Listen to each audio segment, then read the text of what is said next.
Hello everyone. In this video lecture, I'll be discussing about circular correlation property of discrete Fourier transform.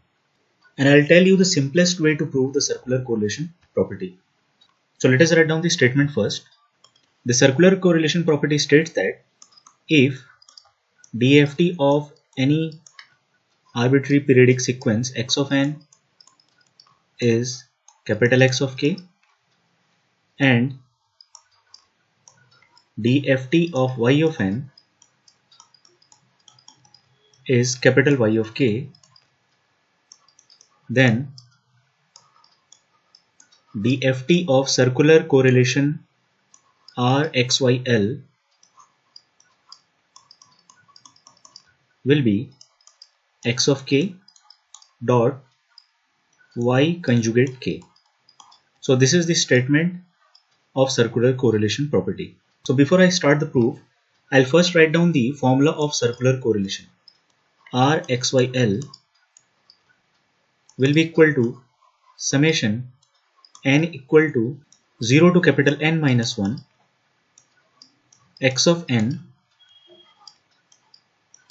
y star n minus L modulo n. So this is the formula of circular correlation and we will use this formula during the proof. So let us start the proof.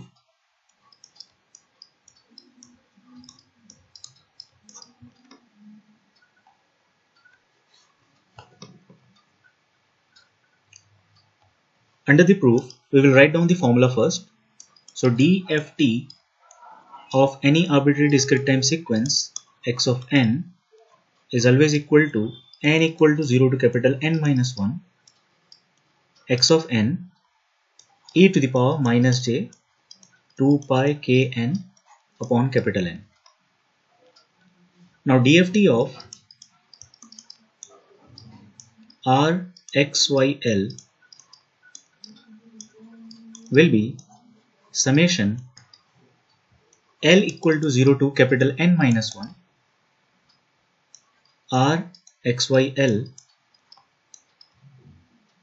e to the power minus j 2 pi k L upon capital N. So we need to remember is that here I have taken L as a time. So DFT of RXYL will be summation L equal to 0 to capital N minus 1. Write down the formula of correlation. Summation n equal to 0 to capital N minus 1 x of n y conjugate of n minus L e to the power minus j 2 pi k L upon capital N. Now in circular convolution property, you have seen that we have interchanged the position of summation depending on the function. So here also we will interchange the position of the summation and we will write down the respective function under the summation.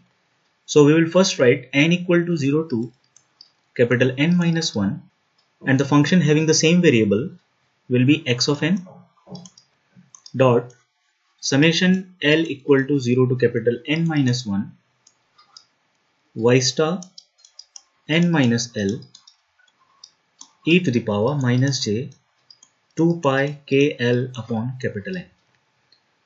Now here we will assume n minus L equal to p. So L can be written as n minus p.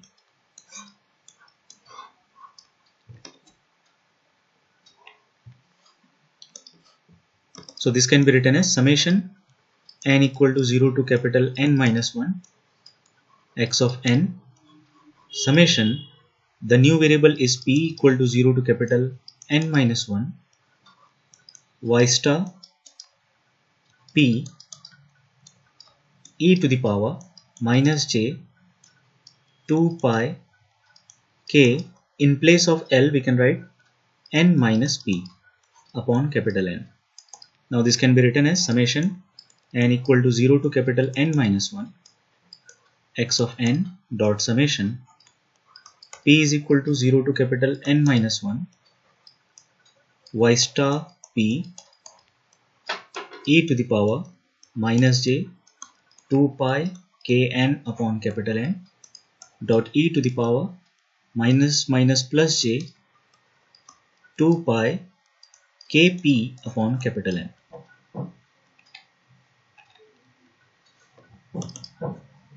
Now this frequency term contains n as a time, so I'll write this frequency term with this summation. So we can write n equal to 0 to capital N minus 1.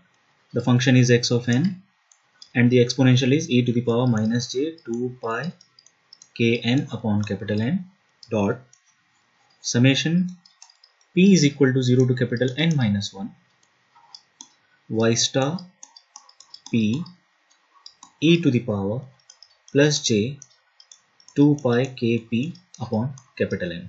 So as you can see here, this summation has a variable n equal to 0 to capital N minus 1.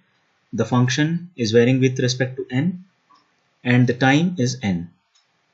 Here also the variable is p, the function has a variable p and the time is p in the exponential also.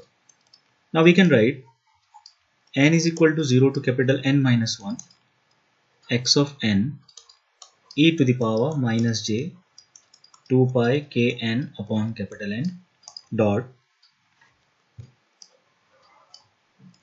summation p is equal to 0 to capital N minus 1 y of p e to the power minus j 2 pi kp upon capital N whole conjugate. So as we discussed in the previous class in conjugate property of discrete Fourier transform, that the conjugate of e to the power plus j 2 pi kp upon capital N can be written as e to the power minus j 2 pi kp upon capital N. Now we can put the formula of DFT over here. So for the function x of n, my DFT result will be x of k, and here the DFT of y of p is y of k whole conjugate, and the result is x of k dot y star of k. Hence it is proved.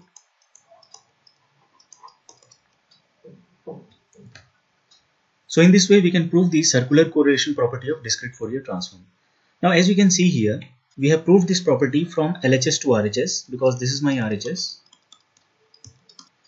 We can also prove this property from RHS to LHS, and depending on the flexibility you can use any of the approach in the semester examination.